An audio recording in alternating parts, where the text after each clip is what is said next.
नमस्कार। World kidney day, इसी occasion को मार्क, ऑनर और रिस्पेक्ट करने के लिए हम फैम हेल्थ एक और बारी इस श्रृंखला को लेके आपके साथ प्रस्तुत कर रहे हैं। और आज specially I am exceedingly delighted to introduce to very prominent doctors to you. ये दोनों doctor Sahay and doctor Sahay हैं। ये दोनों हैदराबाद बेस्ड हैं। Uh, the only thing they also teach and practice in the same hospital. Welcome back to the show. Without further ado, I thank you very, very much, Dr. Manisha Sahai and Dr. Rakesh Sahai. Thank you very much for your time. Really appreciate it. Dr. Manisha Sahai, ये हैं professor and head department of nephrology, Osmania medical college and Osmania General Hospital, Hyderabad Bay. Amongst the very many other things that she does, she is also the Vice President of the Indian Society of Nephrology. साथ ही में doctor Rakesh Sahay, आप हैं head department of endocrinology again at Osmania medical college Hyderabad, and you are the president of the Endocrine Society of India. I thank you. I welcome both of you to our show. Ma'am, आप nephrologist हैं, which means you are directly involved with kidney care. तो आप please हमें everything we need to know about kidney, इसके बारे में हमें quick rapidly simple terms में जो बता सकते हैं आप प्लीज बताइए। सबसे पहले तो बेसिक क्वेश्चन, किडनी का रोल क्या है शरीर में? किडनीज क्यों इम्पोर्टेंट है देखने?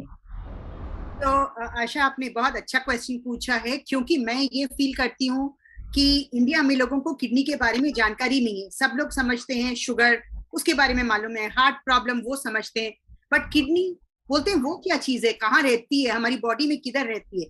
तो मैं ये बताना चाहूंगी कि किडनी भी बहुत इंपॉर्टेंट है। 2 किडनीज रहती है, गुर्दा बोलते हैं हिंदी में किडनीज को। वो बैक में रहती है, पीछे की तरफ 2 किडनीज रहती है। अब किडनी का फंक्शन क्या है? पूरी गंदगी निकालती है, जो भी उल्टा सीधा आप खाओगे पियोगे, जो भी एक्स्ट्रा पानी लोगे, एक्स्ट्रा नमक खाओगे, ये सब चीजें आपकी किडनी फिल्टर करती है, यूरिन में निकाल देती है, ताकि आपकी बॉडी एकदम नॉर्मल बनी रहे। सो किडनी का ये फंक्शन ज्यादातर लोगों को मालूम होता है कि गुर्दे ठीक है, किडनी के फिल्टर का काम का फंक्शन मालूम होता है कि एक्स्ट्रा पानी, एक्स्ट्रा खाना, नमक सब निकाल देती है। बट थोड़े फंक्शंस किडनी के रहते हैं जो लोगों को मालूम नहीं है। खून बनाना, खून बनाना लोग सोचते हैं किडनी और खून का क्या ताल्लुक है, what's the relation between blood and kidney. So blood forming hormone erythropoietin नाम रहता है उसका, वो किडनी बनाती है।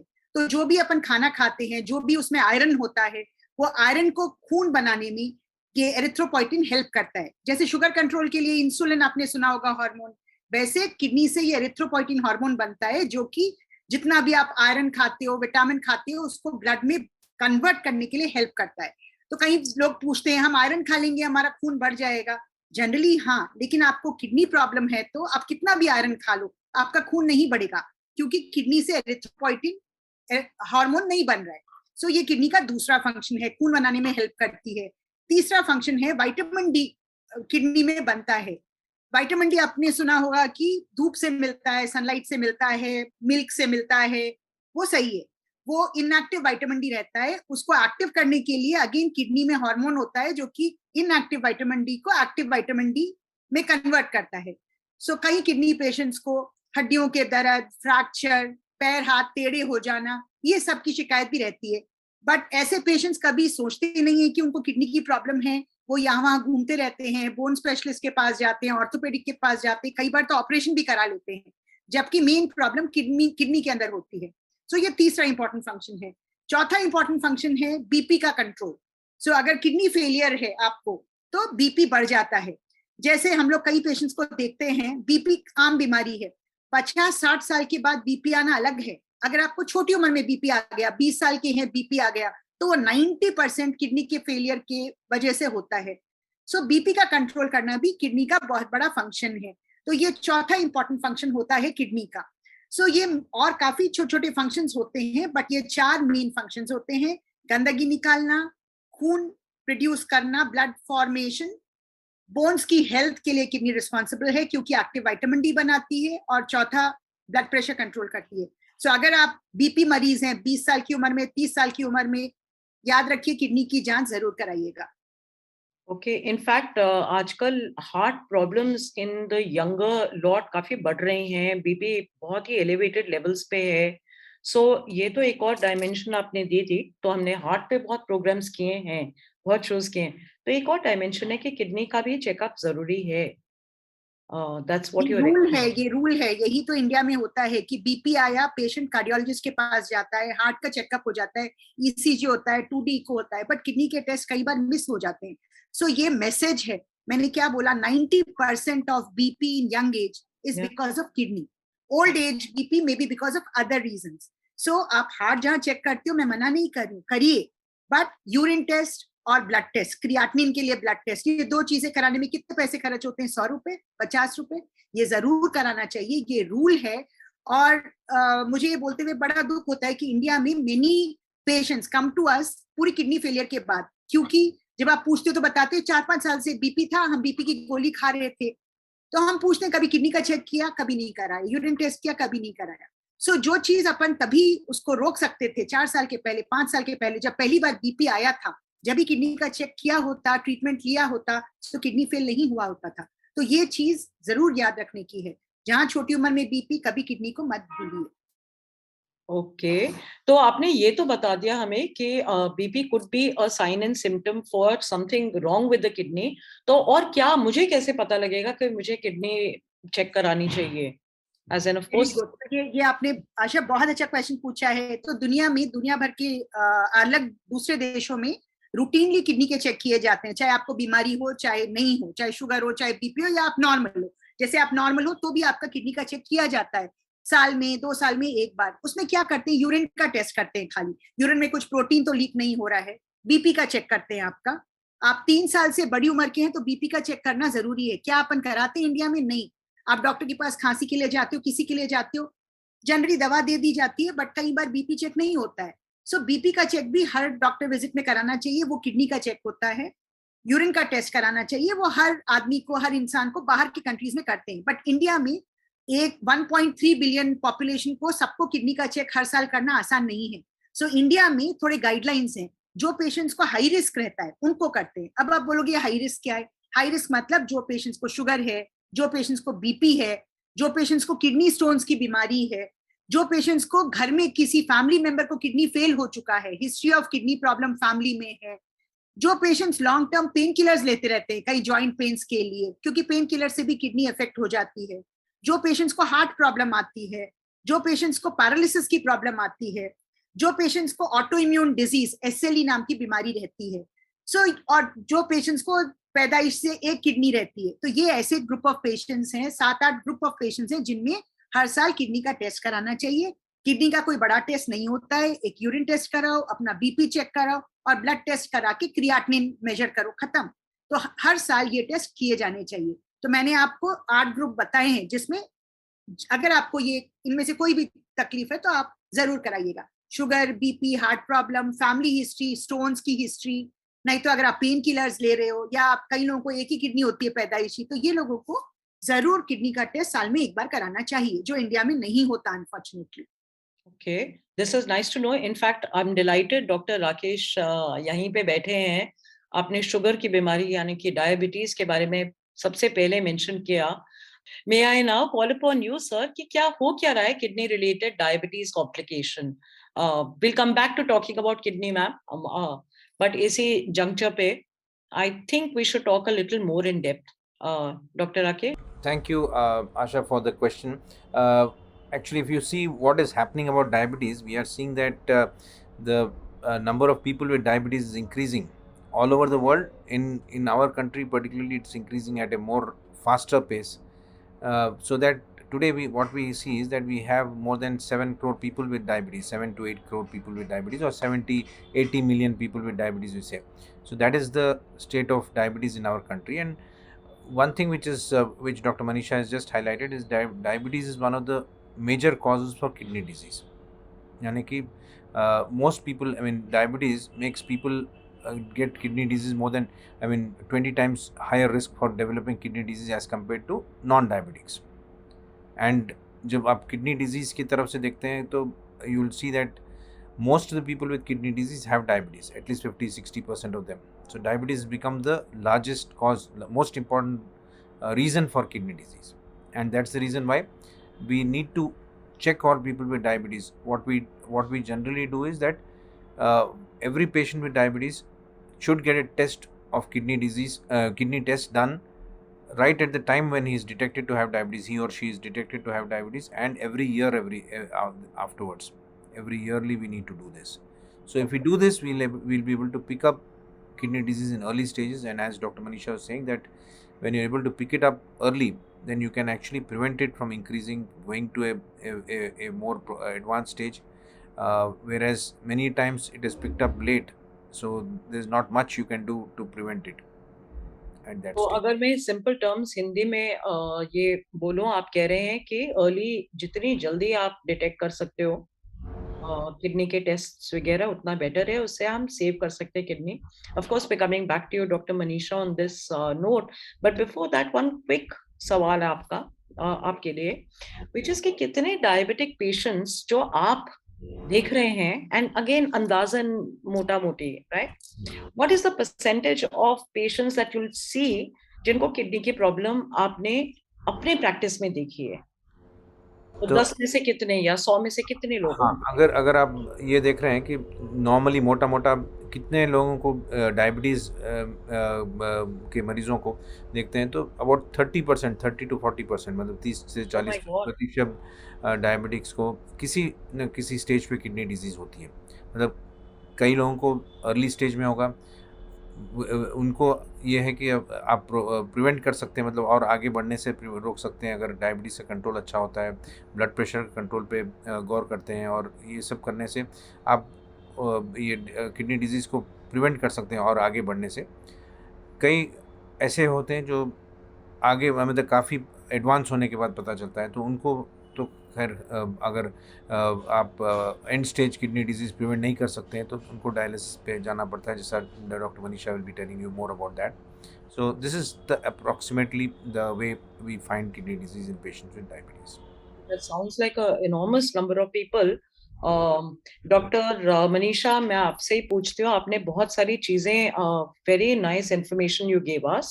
आपने कहा कि क्रिएटिनिन लेवल्स, वो क्या होता है? अभी किडनी में मैं बताई कि किडनी जो भी आप उल्टा सीधा खा लेते हैं, अब खाना जो भी खाते हैं उसमें कुछ चीज अच्छी रहती है जो बॉडी को चाहिए, थोड़ी चीज खराब रहती है जो बॉडी को नहीं चाहिए. तो ये जो खराब चीज को, पॉइजन को क्रिएटिनिन बोलते हैं. क्रिएटिनिन सब में रहता है, आप में है, मुझ में है, सब में है. सो एक minimum level of creatinine normal है 1.2 जनरली बड़े लोगों में, एडल्ट्स में 1.2 मिलीग्राम पर डीएल, वो अपन लैब में मेजर कर सकते हैं. बच्चों में थोड़ा कम रहता है. इससे कुछ भी बढ़ के लेवल आ रहा है 2, 3, 4, 6, 10, 20, मतलब पॉइजन का लेवल बढ़ रहा है. तो क्रिएटिनिन सिंपल टर्म्स में पॉइजन है, आप में है, मुझ में है, बट एक लेवल में है. जब वो लेवल बढ़ जाता है उसको किडनी फेलियर कहते हैं. Oh okay. और एक और मैंने टर्म सुनी है किडनी संबंधित, ketosis, if that's a right pronunciation, उसका क्या मतलब होता है? कीटोसिस क्लियरली कीटो डाइट से संबंधित ही ये टर्म मैंने सुनी है कि your kidney shouldn't go into ketosis. What does that mean? तो किडनी से कीटोसिस रिलेटेड नहीं रहता है. एक्चुअली हमारे राकेश सर के सब्जेक्ट से कीटोसिस रिलेटेड रहता है. तो शुगर पेशेंट्स को जब टाइप 1 डायबिटिक्स रहते हैं, जो इंसुलिन लेना होता है, नहीं लेते हैं इंसुलिन, तो उस कंडीशन में बॉडी में एसिड्स बढ़ जाते हैं, कीटो एसिड्स बढ़ जाते हैं. उसको सिंपल वर्ड्स में कीटो एसिडोसिस बोलते हैं. दूसरे टाइप का कीटोसिस रहता है जिसके अंदर कोई पेशेंट लंबे टाइम तक भूखा रहता है, तो स्टार्वेशन कीटोसिस बोलते हैं. तो किडनी फेलियर में कीटोसिस नहीं होता है. इसी स्टेट में मैं आती हूँ डॉक्टर राकेश से, बट उससे पहले one more term I have to ask you, otherwise हम बहुत back and forth ना हो, and I want to make sure you both involved. तो कीटोसिस पे आती हूँ मैं डॉक्टर राकेश, बट उससे पहले अगेन यूरिक एसिड नहीं बढ़ना, एलिवेट नहीं होना चाहिए, ऐसे सुना है मैंने. तो इसके बारे में भी बताइए, उससे क्या, again is that poison like you said? हाँ, तो मैं आपको ये बता रही थी कि किडनी सब गंदी चीजों को निकाल देती है. उसमें एक चीज क्रिएटिनिन है, दूसरी चीज यूरिया है, तीसरी चीज यूरिक एसिड है.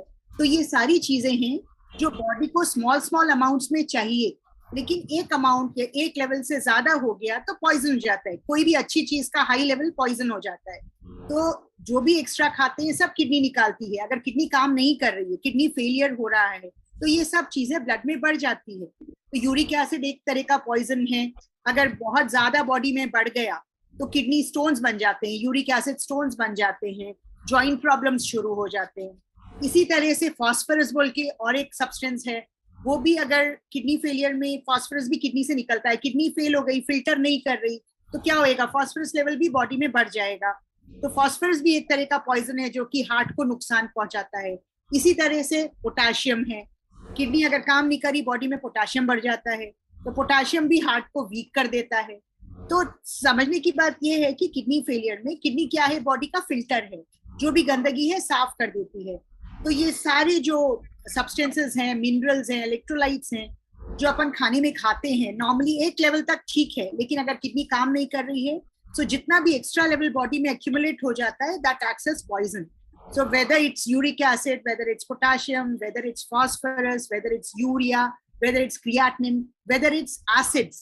So आप कीटो एसिड्स बोली, कीटो एसिड्स शुगर से रिलेटेड है, बट अलग टाइप के एसिड्स रहते हैं जो अपन खाने में कई बार एसिडिक खाना खा लेते हैं, उसके एसिड्स। तो अगर बॉडी में एसिड्स बढ़ गए तो एसिडोसिस हो जाता है किडनी में, तो दैट आल्सो इज बैड। सो मेरे ख्याल से आप समझ गए होंगे कि क्रिएटिनिन अपन कॉमनली किडनी फेलियर को पता करने के लिए क्रिएटिनिन सबसे पहले करते हैं, but there are other substances also. So अपन उसमें potassium, phosphorus, uric acid, acids, ये सब चेक कर सकते हैं ब्लड में कि किडनी फेलियर हो रहा है क्या, ये सब्सटेंसेस का अमाउंट कितना हो गया है बॉडी में। So they are all electrolytes or products which can be measured in the blood to see whether the kidney is functioning normally or not. Doctor Rakesh, अगर आप थोड़ी इस पे लाइट थ्रो कर पाए, because as an endocrinologist, yeah. So particularly with regard to the ketones which you are asking, so basically I would like to say that जो भी whatever intake we are taking in the form of carbohydrates, those are broken down to glucose, and वो glucose को utilise करने के लिए we require insulin. And diabetes के मरीज को इंसुलिन की कमी होती है, तो इसलिए they are not able to utilise the glucose very well, and उनके ब्लड में ग्लूकोज की मात्रा बढ़ जाती है। अच्छा, then the other thing that happens is that because they are not able to utilise glucose, उनका जो फैट ब्रेकडाउन होता है, फैट जो ब्रेकडाउन होता है तो उसमें से कीटोन्स बनना शुरू होते हैं। तो इंसुलिन की जब कमी होती है तो कीटोन्स बढ़ते हैं ब्लड में। तो पर्टिकुलरली जो टाइप 1 डायबिटीज़ के मरीज़ होते हैं, उनको इंसुलिन के लेवल्स बहुत ही कम होते हैं उनके बॉडी में, मतलब इंसुलिन बन नहीं रहा है उनके बॉडी में, बिल्कुल ही नहीं बन रहा है। तो उस सिचुएशन में कीटोन बॉडीज़ ज़्यादा हो जाते हैं, कीटोन्स बढ़ जाते हैं, कीटोएसिडोसिस होता है। तो जब एक एक्यूट सिचुएशन आ जाता है, मतलब जब ब्लड शुगर उनका काफ़ी बढ़ जाता है तो कीटोन्स भी बढ़ जाते हैं, और उस समय में वो एक गंभीर स्थिति में पहुंच जाते हैं, जबकि उनको हॉस्पिटल में एडमिट करना पड़ता है और एडिक्वेटली फ्लूइड्स देना, इंसुलिन देना पड़ता है। तो ये सब ये एक तरह का एक्यूट कंडीशन हो जाता है, एक्यूट कॉम्प्लिकेशन होता है टाइप 1 डायबिटीज़ पर्टिकुलरली में। टाइप 2 डायबिटीज़ में बहुत ही कम होता है, लेकिन कभी कभी हो सकता है।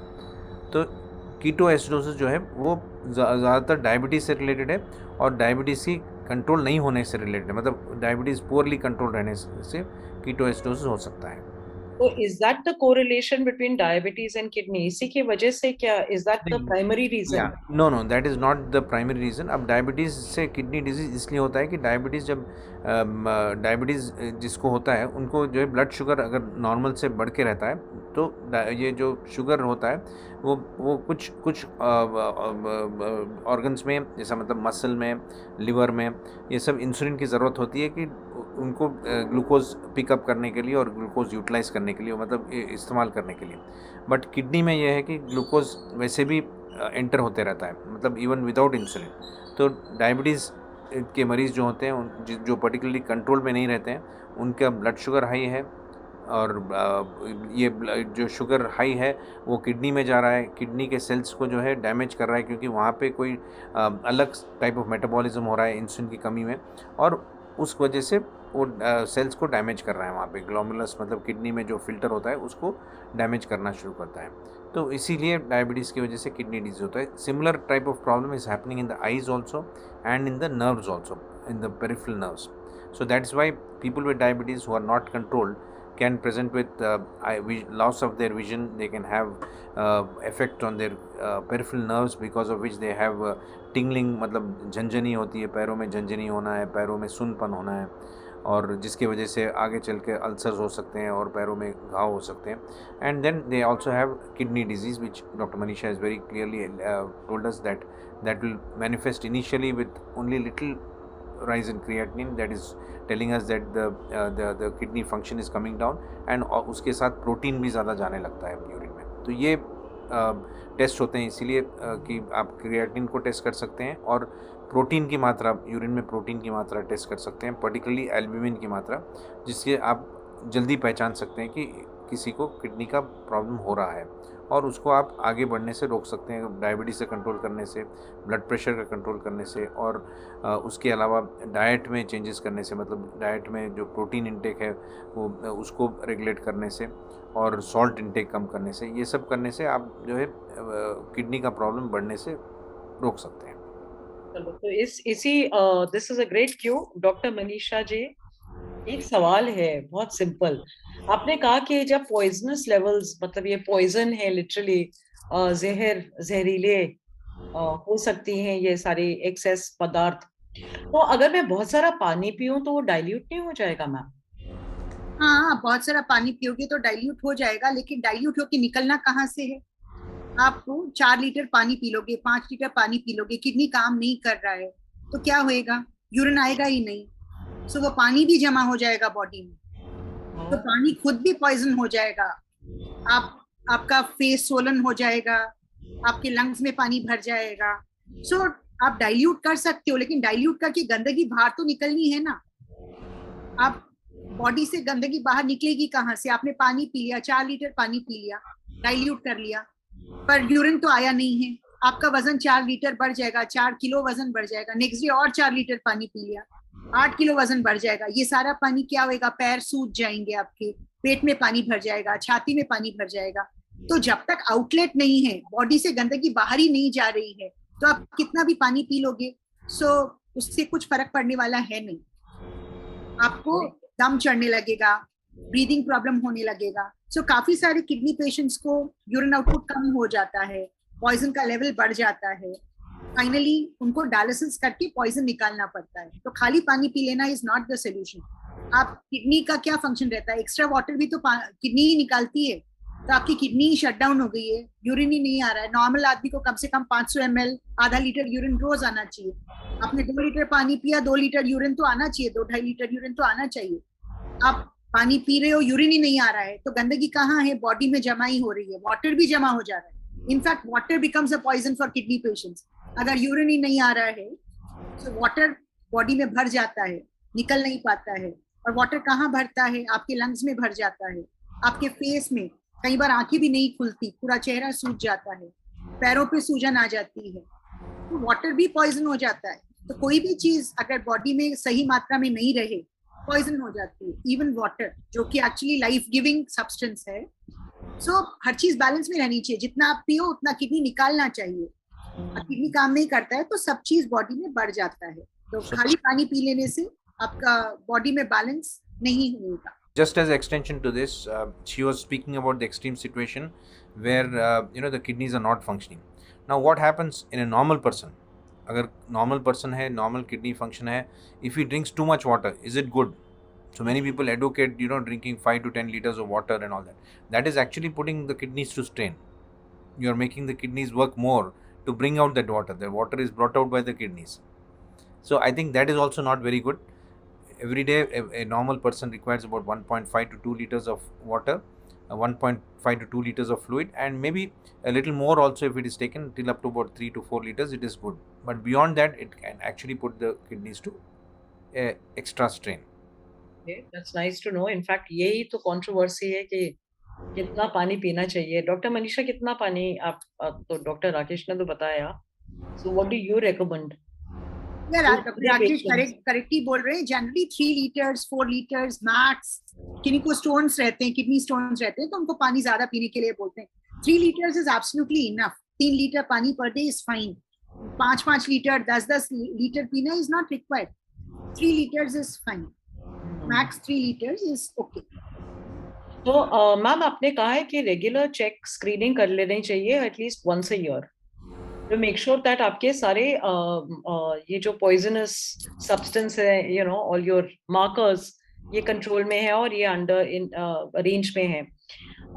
इसके अलावा you know I have understood कि वाटर रिटेंशन किसी को अगर हो रही है तो ये water retention could be a marker for a kidney malfunction और कोई और मार्कर्स हैं जो हमें जानने की जरूरत है?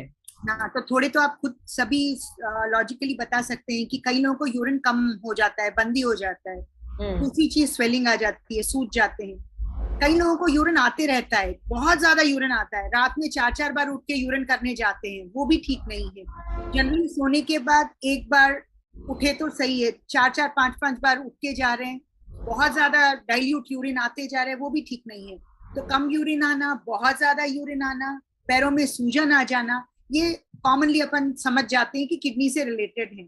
अगर एनीमिया है, खून कम है और आपने आयरन दे दिया, विटामिन दे दिए, कई लोग तो ब्लड ट्रांसफ्यूजन भी ले लेते हैं, लेकिन ये भी याद रखो कि अगर एनीमिया ठीक नहीं हो रहा है तो that could be a marker of kidney malfunction. फिर बीपी, यंग एज में बीपी है, गोलियां खा रहे हो, सोच रहे हो बीपी कंट्रोल है, सब कुछ ठीक है, ऐसा नहीं है. यंग एज में बीपी आना ही नहीं चाहिए. अगर यंग एज में बीपी है तो वो भी किडनी फेलियर की निशानी हो सकती है. तो अगर आप यंग एज को डिफाइन करेंगे तो what age would you pick? Around 45 के नीचे अगर बीपी है तो अपना किडनी फंक्शन चेक करा लेना चाहिए. It might be because of the BP, maybe because of the kidney problem. Then apart from that, अगर आपको bone pains हैं, हड्डियां दुखती रहती हैं, या बच्चों में हाथ पैर टेढ़े हो जाते हैं, रिकेट्स बोलते हैं, तो वो कंडीशंस में भी किडनी फंक्शन चेक करा लेना चाहिए. सो ये थोड़े इंपॉर्टेंट रीजंस हैं जिसमें किडनी फंक्शन चेक करा लेना चाहिए. जैसे मैं आपको ये बता रही थी कि बाहर के कंट्रीज में तो रूटीनली सबको साल में एक बार, इवन स्कूल चिल्ड्रन को, स्कूल के बच्चों को भी साल में एक बार यूरिन टेस्ट कर देते हैं और बीपी मेजर करते हैं. ये दो चीजें तो सिंपल है, सस्ती है, हो जाती है.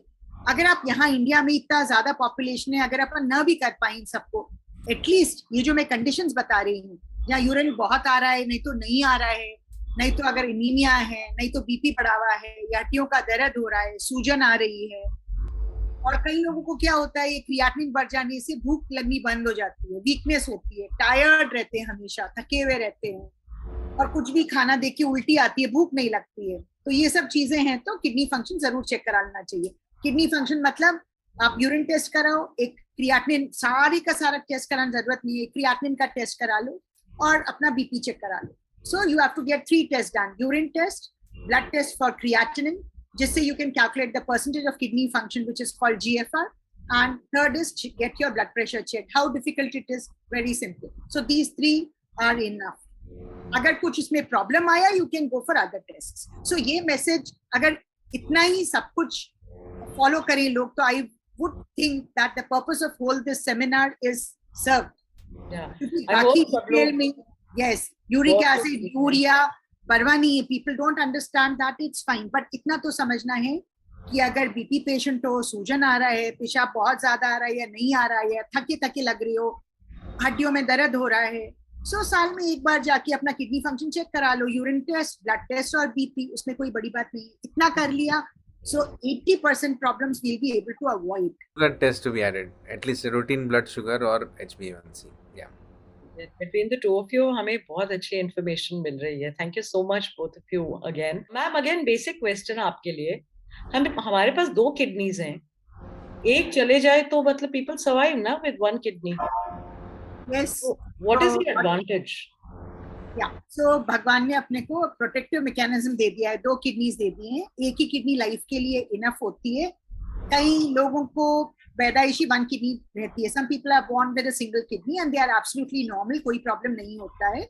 इसलिए आपने सुना होगा किडनी डोनेशन के बारे में भी.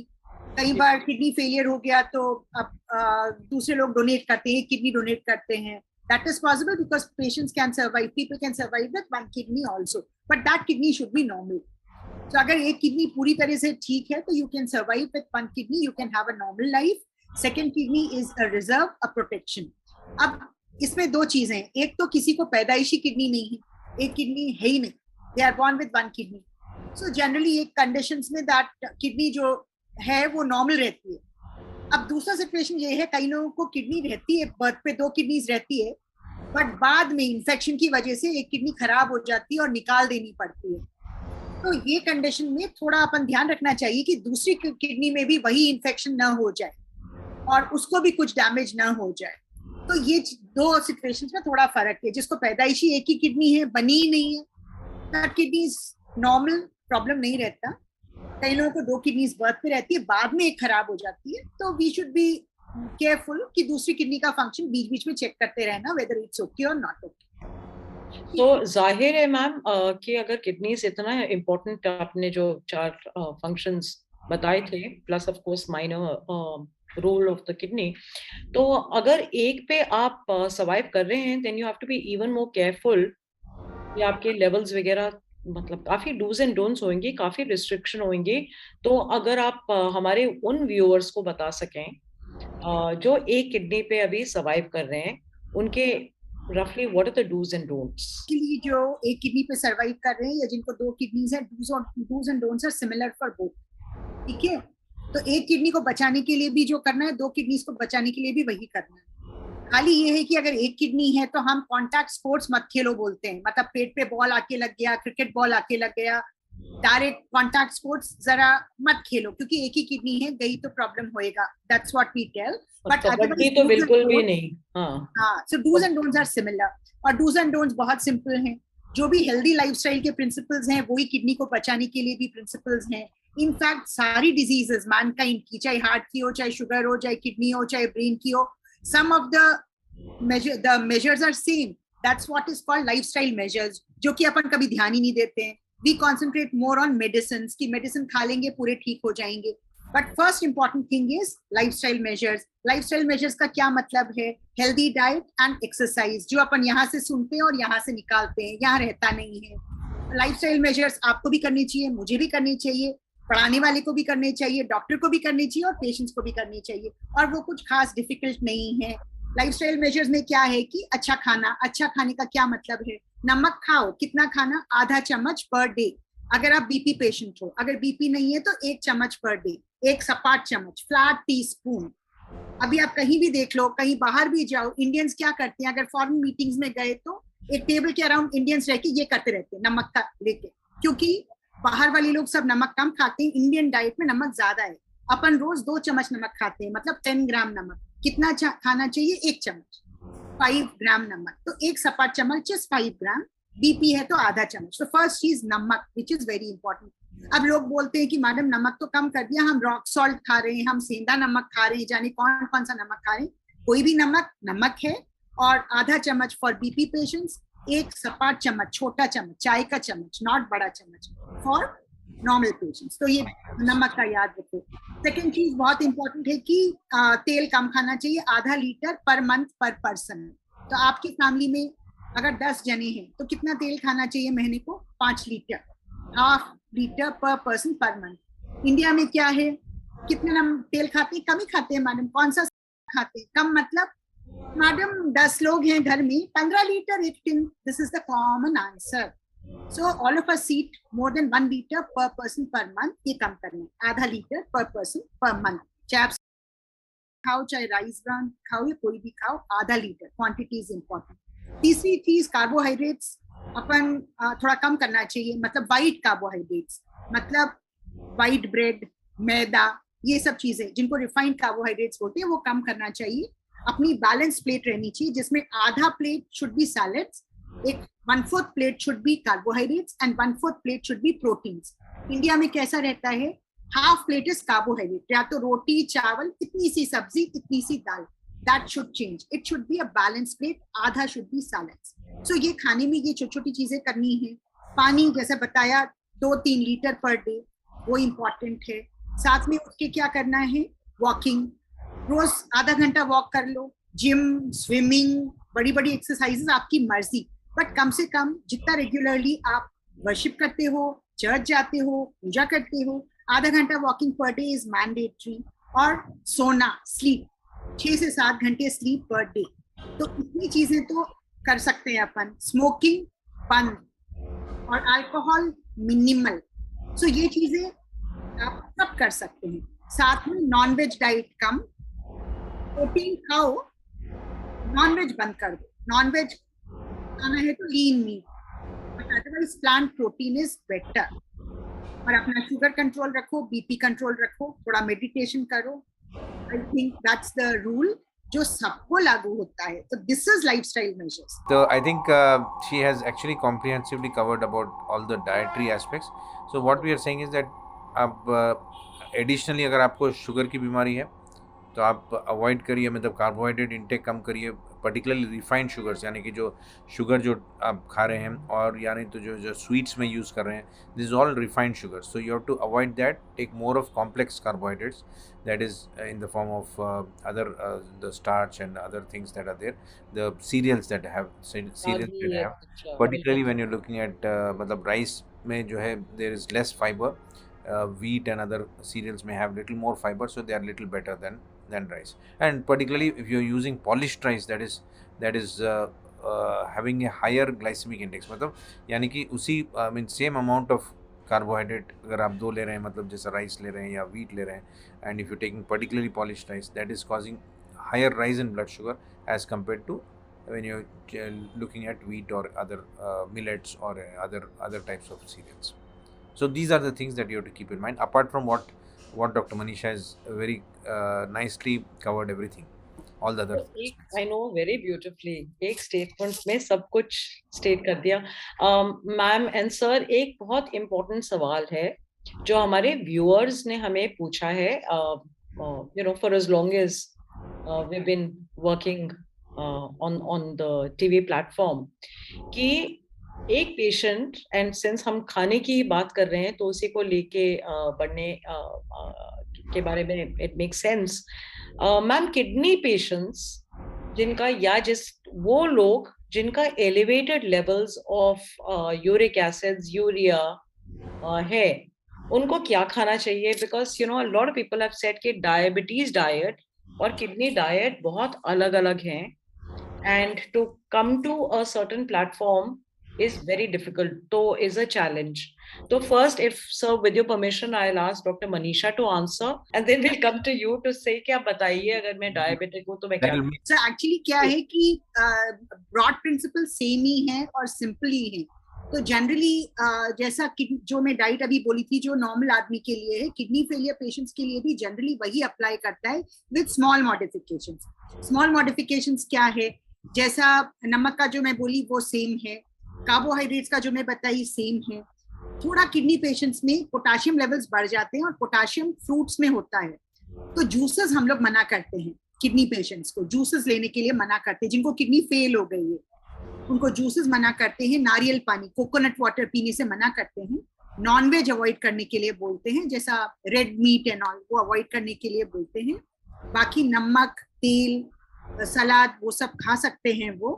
और इवन सीरियल्स, ब्राउन राइस, वो सारा सेम जैसा कि नॉर्मल आदमी खाए. 2-3 चीजें जैसे मैं बताई, रेड मीट वो मना करते हैं, जूसेस मना करते हैं, और बहुत सारा फ्रूट्स खाने से मना करते हैं. जैसे बनाना है जिसमें हाई पोटाशियम रहता है, वो खाने से मना करते हैं. ये भी एब्सोल्युटली बिल्कुल ही कभी नहीं खाना, ऐसा नहीं रहता है. It depends on your levels. अगर थोड़ा थोड़ा यूरिन आ रहा है और body is able to adjust and all that, और आपका पोटाशियम लेवल ठीक ठाक चल रहा है, सो यू कैन मैनेज. कभी कभार हफ्ते में 1-2 बार 3 बार फ्रूट्स भी ले लिए, कोई प्रॉब्लम नहीं रहेगा. तो दाल, रोटी, सब्जी, चावल, दूध, दही, everything kidney patients can also have. So the key word is moderation. आप बहुत सारा नहीं खाना है. सुबह फ्रूट, दोपहर में फ्रूट, रात में फ्रूट, साथ में जूस, फिर कोकोनट वाटर.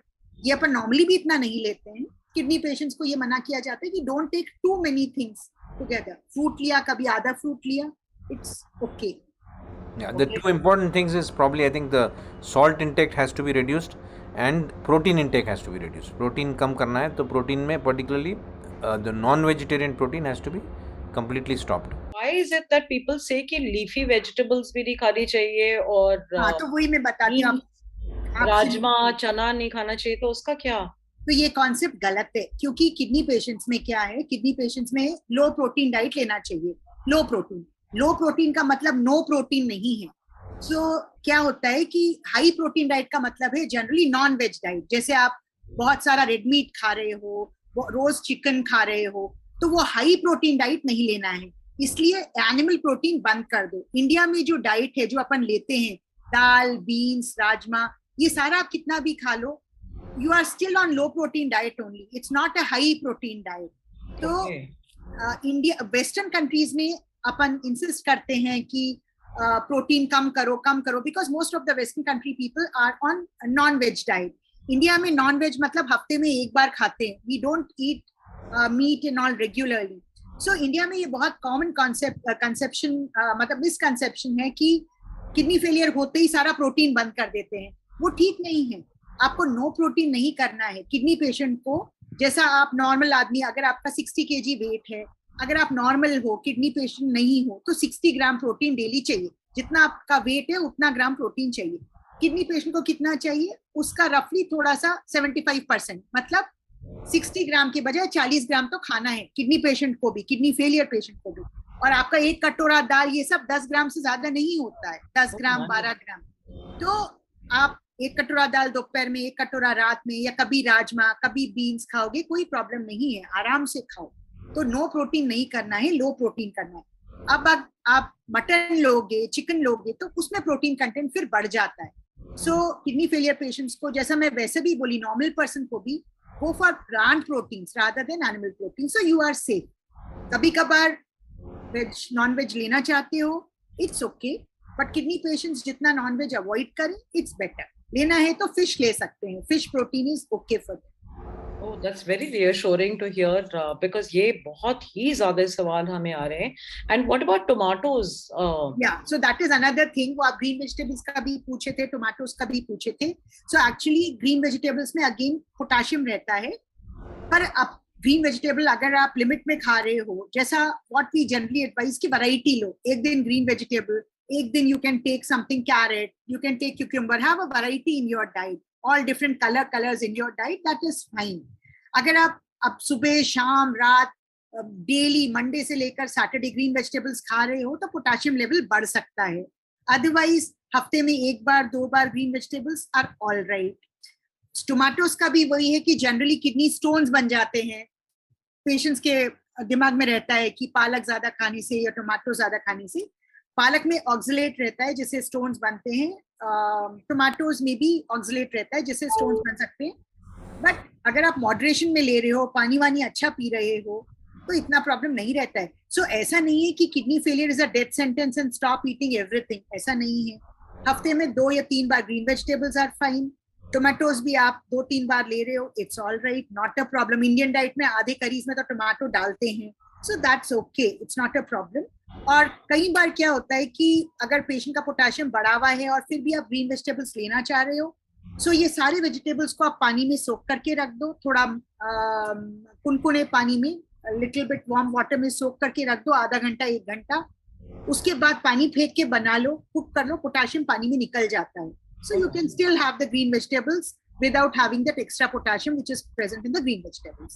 So ये कर सकते हो आप। कोई भी vegetable soak करोगे आधा घंटा 1 घंटा, even आलू, पालक, whatever आप soak करके खाओगे, गोभी, गाजर, जो भी potassium content है that goes out in water, वो water फेंक के खा लो, that's called leaching of vegetables. So potatoes भी cut करके डाल दो, साबुत डालने के बजाय पानी में कट करके डाल दो, 1 घंटा रख दो, उसके बाद कुक कर लो, throw away the water. So that takes care of the potassium. So मैं आपको ये बता रही हूँ, स्मॉल मॉडिफिकेशंस आर इनफ। और अगर अब आप इतना कंफ्यूज हो रहे हो कि डाइट मतलब डायबिटिक पेशेंट और ये पेशेंट में क्या खाऊं, एक ये बोलता है एक ये बोलता है, सो बी इन मॉडरेशन। अगर आपको डाउट है, हफ्ते में 1 बार कुछ भी खाओगे, it's not going to create a problem. और वैसे भी एज अ नॉर्मल इंडिविजुअल, क्या आप हफ्ते में वही सब्जी खाते हो, रोज नहीं खाते हो? एक दिन गोभी, एक दिन आलू, एक दिन गाजर, एक दिन beans, like that if you do, even if you are a kidney patient, you are safe, not a problem. That's very reassuring because ये biggest struggle रही थी। तो in fact I am hearing this conversation and delighted to know that इतना भी big deal नहीं है, because I know a lot of people जिनको blood pressure से किडनी प्रॉब्लम हुई। मैम, ये ब्लड प्रेशर और किडनी प्रॉब्लम का क्या कनेक्शन है? क्यों होता है ब्लड प्रेशर?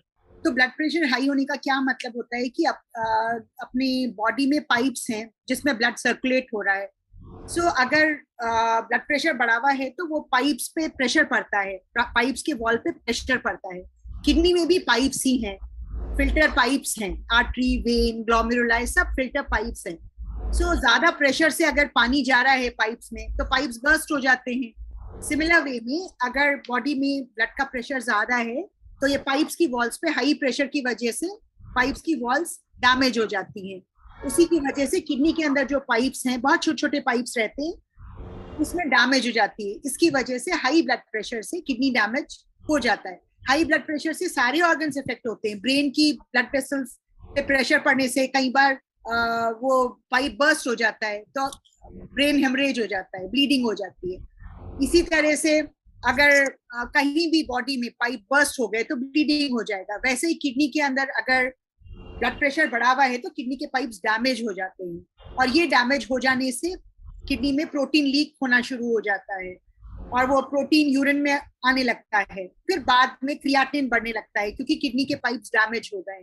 तो सिंपल टर्म्स में लोगों को समझाने के लिए, हाई ब्लड प्रेशर से अगर प्रेशर हाई है सो पूरी बॉडी डैमेज होगी। जहां जहां आपकी पूरी बॉडी में ब्लड वेसल्स हैं, पाइप्स हैं, ब्लड के पाइप्स हैं, तो ब्रेन में हैं या हार्ट में हैं या किडनी में हैं या लिवर में हैं या कहीं भी हैं, वो पाइप्स डैमेज हो जाने से आपको वो ऑर्गन डैमेज हो जाता है। और किडनी में इतने सारे पाइप्स हैं, छोटे छोटे पाइप्स हैं, क्योंकि किडनी फिल्टर करती है ब्लड को, तो इस वजह से किडनी फेलियर हो जाता है। तो हाई ब्लड प्रेशर से किडनी फेलियर हो जाता है और किडनी फेलियर से फिर हाई ब्लड प्रेशर हो जाता है। तो दोनों एक दूसरे को इफेक्ट करते हैं।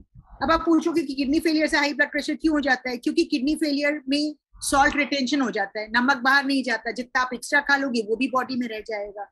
सो फिर ब्लड प्रेशर बढ़ जाएगा। बढ़ा हुआ ब्लड प्रेशर किडनी को डैमेज करेगा, किडनी डैमेज फिर ब्लड प्रेशर को और बढ़ाएगा। सो इसलिए काफी किडनी पेशेंट्स को, किडनी फेलियर पेशेंट्स को बीपी बहुत बढ़ा हुआ रहता है। कई बार कंट्रोल करने के लिए, नमक कंट्रोल करने के साथ साथ हम लोग उनको 3-3 4 मेडिसिन भी देनी पड़ती है। तो कई किडनी पेशेंट्स को 3-3 4 बीपी मेडिसिन देनी पड़ती है। और पेशेंट्स गलती ये भी करते हैं कि एक बार बीपी कंट्रोल में आ गया, 3-4 मेडिसिन खाने के बाद गोलियां रोक देते हैं। जनरली ब्लड प्रेशर की गोलियां लाइफ लॉन्ग ही खानी पड़ती है। तो ये नहीं सोचना है कि ब्लड प्रेशर आज 120/80 आ गया है, छोड़ दी, और फिर कभी ब्लड प्रेशर भी चेक नहीं किया। बाद में जब प्रॉब्लम हो गई, जब जाके चेक किया तो पता चला कि बीपी फिर से 200-180। So blood pressure medicines generally are for life. ये याद रखना चाहिए। All right. I really appreciate your so much. आपने इतना समय दिया हमें और अपना कीमती समय हमें दे रहे हैं। We are very appreciative. Just last couple of questions, क्योंकि ये ना होए कि हमने CKD chronic kidney failure के बारे में बात ही नहीं की। तो ये होती क्या है डिजीज, ये इसके मार्कर्स क्या होते हैं? कब पता लगता है कि किडनीज अब फेल हो गई है मैम? तो अपन जो अब तक बात कर रहे हैं उसमें थोड़ा चीज तो कवर हो गया है। किडनी फेलियर का मतलब किडनी फेल हो गई है, ठीक से जो काम करना है वो नहीं कर रही है और क्रियाटिनिन लेवल बढ़ गया है। जो अपन बात कर रहे थे कि पॉइजन लेवल बढ़ गया है, उसी को किडनी फेलियर बोलते हैं। अब किडनी फेलियर दो टाइप का होता है, एक्यूट और क्रॉनिक। तो आप जो क्रॉनिक पूछ रहे हो, क्रॉनिक किडनी डिजीज CKD, उसका क्या मतलब है? क्रॉनिक मतलब परमानेंट, हमेशा के लिए, और एक्यूट मतलब टेम्पररी। अब जैसा किसी को मलेरिया हो गया, उससे किडनी फेल हो गई, मलेरिया ठीक होने के बाद किडनी रिकवर हो जाती है। कई लोगों को प्रेगनेंसी में किडनी फेलियर हो जाता है हाई बीपी होने से, फिर प्रेगनेंसी होने के बाद ठीक हो जाता है, रिकवर हो जाता है, तो उसको बोलते हैं temporary acute kidney failure, acute kidney injury, AKI। तो वो टेम्पररी है, कम हो जाता है। दूसरा टाइप का जो डरावना, जो सीरियस किडनी फेलियर है, वो है CKD, chronic kidney disease. Chronic मतलब परमानेंट, जिंदगी भर। सो क्रॉनिक किडनी डिजीज पहले माइल्ड शुरू होता है, जब थोड़ा थोड़ा प्रोटीन जाता है, थोड़ा थोड़ा क्रियाटिनिन बढ़ने लगता है। जैसे नॉर्मल क्रियाटिनिन 1.2 रहना चाहिए, 2, 3, 4 ऐसा हो जाता है, तो ये माइल्ड किडनी फेलियर है। अब क्रियाटिनिन बढ़ के 6, 7, 8 हो गया, मतलब किडनी का permanent failure, final complete failure हो गया है। स्टेज 5 बोलते हैं उसको, जब पेशेंट को डायलिसिस शुरू करना पड़ता है। जब किडनी का फंक्शन 10% भी नहीं रहता है, क्रियाटिनिन 6, 7, 8 लेवल में चला जाता है, उसको अपन last stage of kidney failure बोलते हैं। और अगर किडनी फेलियर 3 महीने से ज्यादा है, मतलब क्रॉनिक हो गया है, सो 3 मंथ से कम है तो रिकवरी के चांस रहते हैं। 3 महीने तक अगर किडनी फेलियर चल रहा है, कम नहीं हो रहा है क्रिएटिनिन, किडनी साइज भी छोटा हो गया है, तो उसको सीकेडी बोलते हैं, क्रॉनिक किडनी फेलियर। तो ये कैसा पता चलेगा आपको? अगेन सिंपल टेस्ट है, आप यूरिन टेस्ट कराओगे, उसमें प्रोटीन रह सकता है। क्रिएटिनिन का टेस्ट कराओगे, क्रिएटिनिन का लेवल बढ़ा हुआ रह सकता है। ये पेशेंट्स को जनरली खून की कमी हो जाती है क्योंकि 3 महीने से किडनी का प्रॉब्लम चल रहा है, सो हीमोग्लोबिन कम रहता है। और किडनी का स्कैनिंग करोगे तो किडनी का साइज भी छोटा रह सकता है। So normal kidney size 9 centimetre रहता है, किडनी छोटी होकर 8 सेंटीमीटर, 7 सेंटीमीटर, 5 सेंटीमीटर छोटी हो सकती है। तो क्रॉनिक का मतलब क्या है कि अगर किडनी फेलियर चल रहा है 3 महीने या उससे ज्यादा टाइम के लिए चल रहा है, यूरिन में प्रोटीन जा रहा है, क्रिएटिनिन बढ़ा हुआ है, खून कम हो गया है, किडनी छोटी हो गई है, सो इस सबको क्रॉनिक किडनी फेलियर बोलते हैं। और क्रॉनिक किडनी फेलियर के क्या कारण हो सकते हैं? जैसे शुगर कंट्रोल ही नहीं की, बीपी कंट्रोल ही नहीं किया, आप पेन किलर्स खाते चले जा रहे हो, स्टोन की प्रॉब्लम है, कभी डॉक्टर को दिखाया नहीं, बड़े बड़े किडनी स्टोन्स हैं और कुछ ठीक से ट्रीटमेंट नहीं लिया, तो आप खुद ही समझ सकते हो लॉजिकली कि जब अपन ने कॉज ही ट्रीट नहीं किया, ना शुगर ट्रीट की, ना बीपी ट्रीट किया, ना स्टोन्स को ठीक किया, पेन किलर्स खा रहे हैं, तो ये चीजों में क्या होएगा कि परमानेंटली किडनी डैमेज हो जाएगी, क्रॉनिक किडनी फेलियर हो जाएगा। कई लोगों को पैदाइशी किडनी खराब रहती है, दोनों किडनी ठीक से बनती नहीं है, तो वो भी परमानेंट रहता है, क्रॉनिक किडनी फेलियर उसको भी बोलते हैं। तो कई लोगों को जेनेटिक रहता है। कई लोगों को क्या होता है कि मैं बताइए एक्यूट टेम्पररी किडनी फेलियर है, टेम्पररी किडनी फेलियर ठीक कर लिया, ट्रीटमेंट ले लिया, ठीक हो जाएगा। कई बार एक्यूट किडनी फेलियर या टेम्पररी किडनी फेलियर को ठीक से रिकॉग्नाइज नहीं किया, ट्रीटमेंट नहीं लिया, तो वो भी क्रॉनिक में चला जाता है। So these are the main cause of chronic kidney failure. India में mainly sugar, BP, stones, painkillers खा लेने से, और कई बार अपना तकदीर ही खराब है, कई बार आ जाता है जेनेटिक कॉजेज से भी किडनी फेलियर हो जाता है, तो इसको सीकेडी बोलते हैं, क्रॉनिक किडनी डिजीज बोलते हैं। और इंडिया में बढ़ती चली जा रही है, दैट इज द प्रॉब्लम। ये पेशेंट्स को डायलिसिस करना पड़ता है, मतलब खून फिल्टर करना पड़ता है, जो जिंदगी भर करना पड़ता है। हर पेशेंट को हफ्ते में 3 बार जाके डायलिसिस सेंटर में डायलिसिस कराना पड़ता है, जिसमें ब्लड निकाल के उसको प्योरीफाई करके फिर बॉडी में वापस रिटर्न करते हैं। 4 घंटे चलता है, हफ्ते में 3 बार डायलिसिस को जाना पड़ता है। और कई लोगों को अगर किडनी डोनर मिल गए तो एक किडनी चेंज करा सकते हैं, किडनी चेंज कराए तो देन दे बिकम नॉर्मल। तो इसको बोलते हैं सीकेडी, क्रॉनिक किडनी डिजीज, जो माइल्ड रह सकती है लेकिन बाद में अगर सीवियर हो गई, स्टेज 5 में चली गई, तो डायलिसिस या ट्रांसप्लांट ही करना पड़ता है। तो मैम कि अगर माइल्ड पकड़ी गई, सीकेडी स्टेज पे पहुंच गई, बट वो 3 महीने की विंडो आपने जो बोली थी, इसमें अगर लाइफस्टाइल मॉडिफिकेशन अप्लाई किया जाए तो कैन इट बी sorted, मतलब वो advance, या तो can you reverse it? Yeah, not only in the 3-month period, but also when it is not gone beyond say stage 4, as much as stage 3 also can be reversed completely. So stage 1, 2 or 3 are stages where you can reverse it also. And diabetes is one of the major causes of kidney disease, as madam has already highlighted. So reverse करने का chance रहता है जब तक and stage तक नहीं चला गया, हर स्टेज पे कंट्रोल करने का। अगर रिवर्स भी ना कर पाए तो स्लो करने का चांस रहता है, तो जिंदगी भर बिना डायलिसिस, बिना गुर्दा बदलवाए, गोली से, डाइट से मैनेज कर सकते हैं। तो chance is always there, opportunity is always there, और earlier you pick up the better it is. Yeah, so you can actually compare between two people, somebody who is having a progression from stage 2 to stage 5 within few months, 6 months, versus somebody who is having it over 10 years. So there are people who are well controlled, who are keeping following all this advice, and they're able to prevent this progression for maybe 10-12 years also. So that is a difference as compared to somebody who does not follow this advice and will progress within a few months, within say 6 months, he goes from a early stage of stage 2 to stage 5 and requires dialysis and transplant. Simple words में जैसा मैं जो doctor Rakesh बोल रहे हैं, जैसे sugar patient है, अगर आप शुगर पेशेंट हो, अब 2 शुगर पेशेंट है, एक शुगर पेशेंट ने अपना टेस्ट करा लिया, कुछ भी सिम्टम्स नहीं है, ओके है, टेस्ट किया, उसमें थोड़ा सा क्रिएटिनिन बढ़ा हुआ है, थोड़ा यूरिन में प्रोटीन आया, मतलब अर्ली स्टेजेस में है वो, तो वो शुगर कंट्रोल करके, बीपी कंट्रोल करके, डाइट कंट्रोल करके अपनी किडनी को लास्ट स्टेज 5 तक जाने से बचा सकता है। दूसरा डायबिटिक पेशेंट है, उसने कुछ भी नहीं किया, टेस्ट भी नहीं किया, और ना शुगर कंट्रोल्ड है, ना बीपी कंट्रोल्ड है, जो खाना है खा रहा है, सो 1 साल 2 साल 4 साल 5 साल किडनी फेलियर की तरफ चला जाएगा और डायलिसिस ट्रांसप्लांट कराना पड़ेगा। सो मोस्टली यही होता है कि पेशेंट्स चेक नहीं करते हैं और हमारे पास कब पहुंचते हैं, लास्ट स्टेज में, जब अपन रिवर्स करना मुश्किल रहता है। अब हाथ कट गया है, नया हाथ लाओ मैडम बोले तो कोई भी दुनिया का डॉक्टर वो हाथ को वापस नहीं ला सकता। So prevention is better than cure, और इंडिया में ये चीज एम्फेसाइज करना इंपॉर्टेंट है। Whole purpose of all this world kidney day, जो चीज को ठीक नहीं कर सकते उसमें तो कोई कुछ नहीं कर सकता, पर आप काफी चीजों को कंट्रोल कर सकते हो। बीपी शुगर जल्दी चेकअप करो किडनी का, और appropriate medicines और lifestyle यूज करो, you will be protected for long time. So that's the whole message. Brilliant, and we'll end at this note. But just to give some hope to people, अगर नहीं check किया, क्योंकि आप हमें पहले मिले नहीं थे, तो अब ये इन्फॉर्मेशन हम बीम कर रहे हैं, होपफुली लोग सुन रहे हैं आप दोनों की बातें गौर से।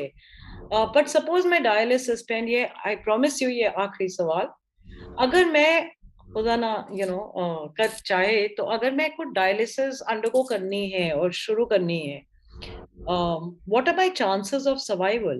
Can I live through dialysis? Will I have years to my life?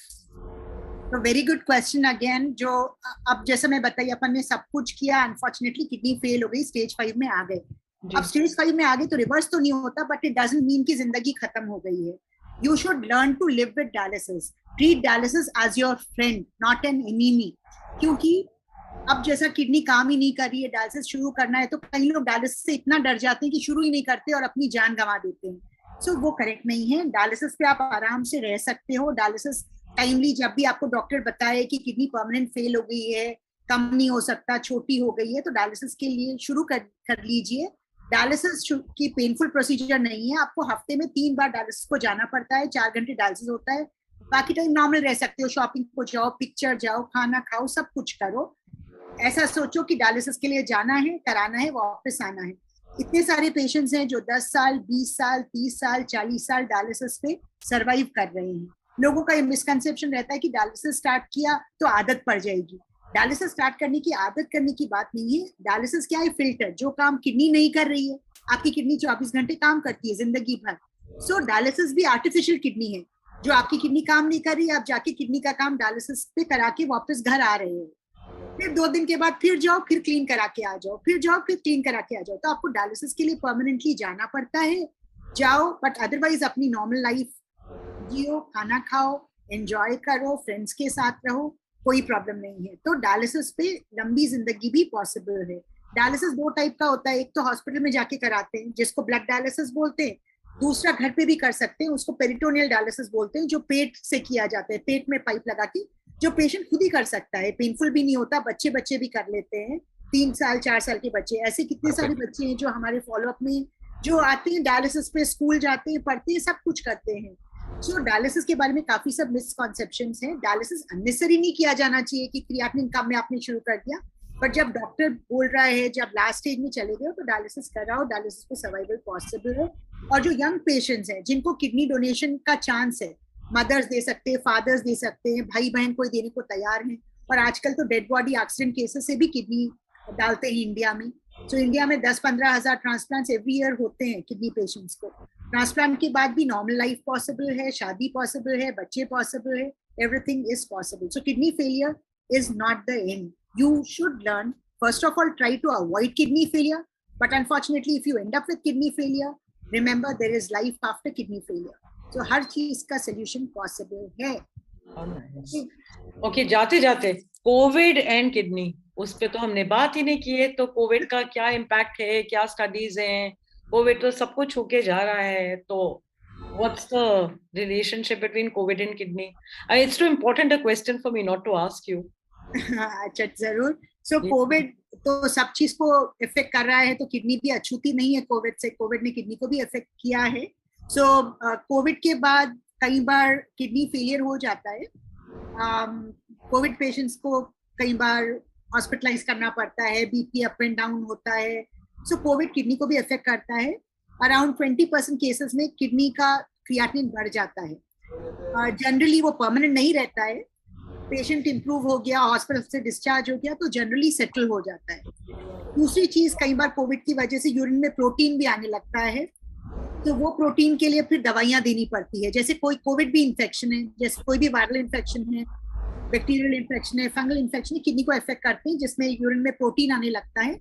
सो उस कंडीशन में किडनी बायोप्सी होती है, किडनी का टुकड़े का टेस्ट करते हैं, देखते हैं, और उसके लिए फिर ट्रीटमेंट दिया जाता है। कई बार बड़ा प्रॉब्लम ये है कि डायलिसिस पेशेंट्स होते हैं जो डायलिसिस पे जाते हैं। डायलिसिस पेशेंट्स, एक रूम में काफी सारे पेशेंट्स डायलिसिस पे आते हैं, एक दूसरे से कोविड हो जाता है। सो इवन डायलिसिस पेशेंट्स में भी कोविड की काफी रिस्क रहती है। अब कोविड के टाइम काफी लोग तो घर में बैठ गए, कई लोगों को अपन डॉक्टर्स ने ही बताया कि घर से टेली कंसल्टेशन कर लो, बट डायलिसिस पेशेंट्स को तो आप वो कर नहीं सकते, डायलिसिस कराने को उन्हें हॉस्पिटल आना ही पड़ता है उनको। सो डायलिसिस पेशेंट्स को कोविड की रिस्क काफी रहती है। सो डायलिसिस पेशेंट्स को खास तौर से कोविड वैक्सीनेशन हम लोग एडवाइस करते हैं कि कोविड वैक्सीनेशन ले लो तो प्रोटेक्टेड रहते हैं। तो डायलिसिस पेशेंट्स में भी कोविड वैक्सीनेशन अच्छा काम करता है। फिर किडनी पेशेंट्स को मैंने बताया ट्रांसप्लांट भी होता है, तो इवन किडनी ट्रांसप्लांट को भी कोविड अफेक्ट करता है, क्योंकि ट्रांसप्लांट के बाद काफी सारे पेशेंट्स इम्यूनोसप्रेसिव मेडिसिन पे रहते हैं, जिससे इम्यूनिटी डाउन हो जाती है, कोविड जल्दी पकड़ लेता है। सो ट्रांसप्लांट पेशेंट्स, इसका मतलब ये नहीं कि ट्रांसप्लांट ही नहीं कराओ या ट्रांसप्लांट है तो घर में ही बंद हो जाओ, ऐसा भी नहीं है। ट्रांसप्लांट पेशेंट्स भी वैक्सीन ले सकते हैं। काफी सारे किडनी पेशेंट्स, हम किडनी पेशेंट से करके वैक्सीन ही नहीं लेते, तो आप डायलिसिस पेशेंट और ट्रांसप्लांट पेशेंट हो जरूर वैक्सीन लो। वैक्सीन लेने से काफी हद तक आप प्रोटेक्टेड रहोगे। और ट्रांसप्लांट के बाद अगर कोविड हो भी गया है तो कोविड के लिए मेडिसिन दे सकते हैं, ट्रांसप्लांट की मेडिसिन को भी थोड़ा चेंज कर सकते हैं और कोविड से बचा जा सकता है। सो लाइक नॉर्मल पर्सन को इफेक्ट करता है कोविड, वैसे किडनी पेशेंट्स को भी इफेक्ट करता है, किडनीज को भी इफेक्ट करता है। और long term effects of Covid तो अभी समय ही बताएगा, बट जनरली किडनी फेलियर हो सकता है, प्रोटीन जा सकता है, और डायलिसिस पेशेंट इफेक्ट हो सकता है, ट्रांसप्लांट पेशेंट इफेक्ट हो सकता है। बट मैं ये ऐसा बताई हूँ कि कोविड का भी मैनेजमेंट पॉसिबल है, चाहे आप किडनी पेशेंट हो, चाहे आप डायलिसिस पेशेंट हो, चाहे आप नॉर्मल पर्सन हो, चाहे आप ट्रांसप्लांट पेशेंट हो। अपने हाथ में जो है वो तो अच्छे से करो। वो मतलब social vaccine, mask, distance, hand washing, जो नॉर्मल करना है वही किडनी पेशेंट को भी करना है, उसको हम क्या बोलते हैं, सोशल वैक्सीन। और दूसरी वैक्सीन कौन सी है जो गवर्नमेंट दे रही है, कोविशील्ड, कोवैक्सीन, सो वो भी लेना है। So social vaccine or vaccination. That's it. That's the message to all patients, whether you're a kidney patient or a heart patient or a dialysis patient or a transplant patient. Okay. Thank you very much, ma'am. I will give you the last word, Dr. Rakesh. अगर आप एक statement में कोई message देना चाहें हमारे viewers को on World Kidney Day, that will be very appreciated. So the message that I would like to tell all the patients, all people with diabetes, is that they should get their kidneys tested, protect their kidneys from getting damaged because of diabetes, and lead a healthy life with diabetes. Thank you so much. Health, fitness और पोषण पर पाए best doctors की राय सिर्फ famhealth.in पर, और हमारी YouTube page my fam health पर सब्सक्राइब करना ना भूलें।